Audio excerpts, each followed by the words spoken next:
प्रथमतः हूँ बाबा माने भंड नुहति किछि भंड बाबा वेश सारी धरी बाबा माने केबे कौन भंड कि किछि भंड जी साधु वेश धरी लोक मान लुटिया विभिन्न प्रकार पंथा बाट बाहर कर व्यवस्था करते पादर तुलसी चढ़ेवा ये गोटे जघन्य अपराध जो मैंने ये करती पब्लिक माड़ प्रथम दरकार सी जो बाबा हो आम कोटी ओडिया परम आराध्य श्री श्री जगन्नाथकर जहाँ मुंडरे गोड़े पाद पाखे तुलसी चढ़ा ताकू तमें नहीं कि तुम गोड़ पाखे तुलसी चढ़ तुम किए भगवान बाबा माने वास्तव में किए बाबा मान माने नुह जे सबू बाबा माने भंड आम देश भारत हूँ साधु सन्यासी देश विशेषकर आम ओडिशा ओडिशा रे मठ मंदिर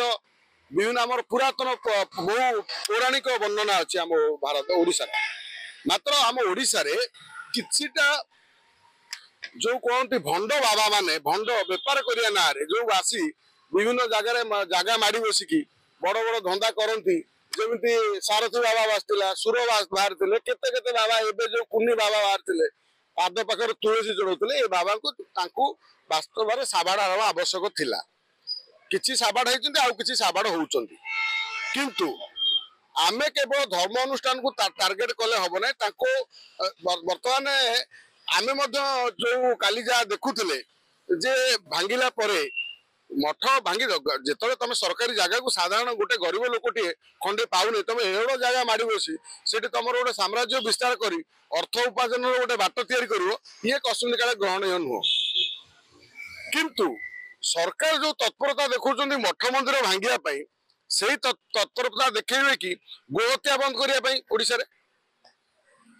गोहत्या बंद करने से तत्परता देखेबे कि ओडिशा रे जो बांग्लादेशी माने अनुप्रवेशकारी माने एठी आसिक घर द्वार करके जमी पट्टा पाइले से आईन लगे पारे कि घर द्वार भांगी पारे कि से ओडिशा विदा करें कि जदि एक कथा करें ताले आमे जानिले जे सरकार बहुत बढ़िया काम कर मात्र एठू हिंदू मानू असुरक्षित करी हिंदू मानू मरण मुह को ठेली दे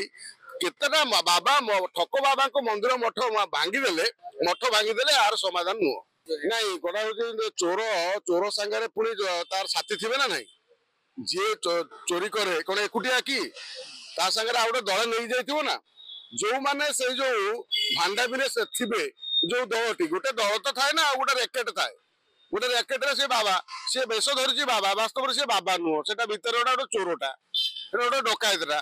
सी गोटे हत्याकारी टे कि लुंठनकारी टे आपण मैंने कौन चिन्ह ना आम मैंने चिन्ह पार किंतु बेश धरी बाबाजी बेश से कहुए सबू भंड माने बाबा नुहति कि बाबा माने सबू भंड माने बाबा माने बाबा हो पारे कि बाबा माने केबे भंड नुहति जो माने वास्तव बाबा आपन तो खंडगिरी मेला आगु को आसुची बर्तमान कुंभ मेला चली देखुवे कोटी कोटी बाबाजी सब आसुचंती कुंभ मेला को से बाबाजी कौन से साधु सन्यासी आम आगु देखी कि सी कुंभ मेला समय आसवे जमी वर्षा पड़े माटी तलू जिया बाहरी आसती ए शुखिला भूमि रे से भाई कुंभ मेला जो धर्म आध्यात्मिक कार्य हेले बाबा माने जो हिमालय थे किए कौटी लुचिकी थे से बाहरी आसते किंतु आम तो फ्रंट लाइन केतरा बाबा को देखुं सब बुलूं टीवी बसिक जी प्रवचन देला सी आजिकल गोटे बाबाजी होगा बाबा होगा पूजा कर आरंभ कले से बाबा गुड़ाक दोष ना आम मनीष गुड़ाक लोक गुड़ाक दोष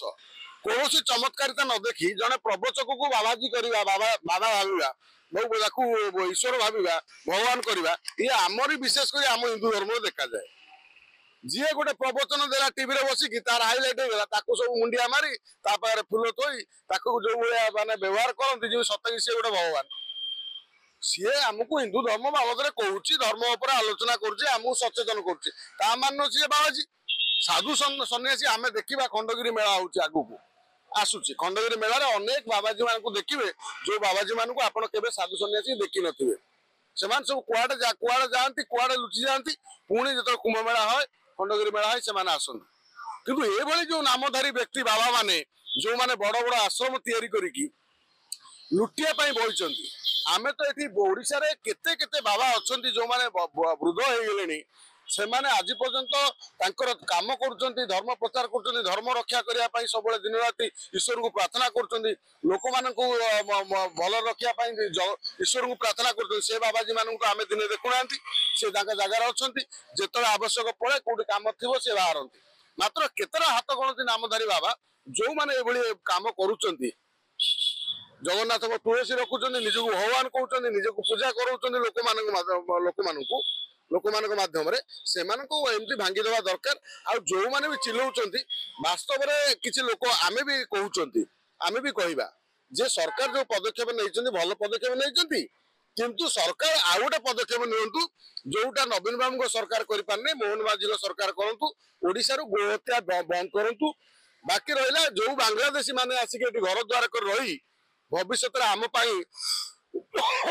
ଆମକୁ ଏଠି ନେସ୍ତନାବୁଦ କରିବା ପାଇଁ, ନଷ୍ଟ କରିବା ପାଇଁ ହିନ୍ଦୁ ମାନଙ୍କୁ ଚେଷ୍ଟା କରୁଛନ୍ତି, ସେମାନଙ୍କୁ ତଡ଼ିପାର ତୁରନ୍ତ କରନ୍ତୁ। ବାହାର ଦିଲ୍ଲୀ ଭଳିଆ ବଡ ରାଜଧାନୀ ସହରରେ, ରାଜଧାନୀରେ ଯେତେବେଳେ ବାଂଲାଦେଶ ଅନୁପ୍ରବେଶକାରୀଙ୍କୁ ତାଙ୍କୁ ଖୋଜି ଖୋଜିକି ତାଙ୍କୁ ବିଦା କରାହଉଛି ତାଙ୍କ ଦେଶକୁ, ସେମିତି ଓଡିଶାର ମୋହନ ମାଝୀ ସରକାର ସେଇ ବାଂଲାଦେଶ ମାନଙ୍କୁ ଚିହ୍ନଟ କରି ତାଙ୍କୁ ଏବେ ତାଙ୍କ ଘର ବି ଯାଇ କାମ ଆରମ୍ଭ କରନ୍ତୁ। ଆମେ ଜାଣିବା ଯେ ସରକାର ବାସ୍ତବରେ ଇଏ ସବୁ କାମ ଭଲ କାମ କରୁଛନ୍ତି, ଆମେ ତାଙ୍କୁ ସାଲ୍ୟୁଟ କରିବା।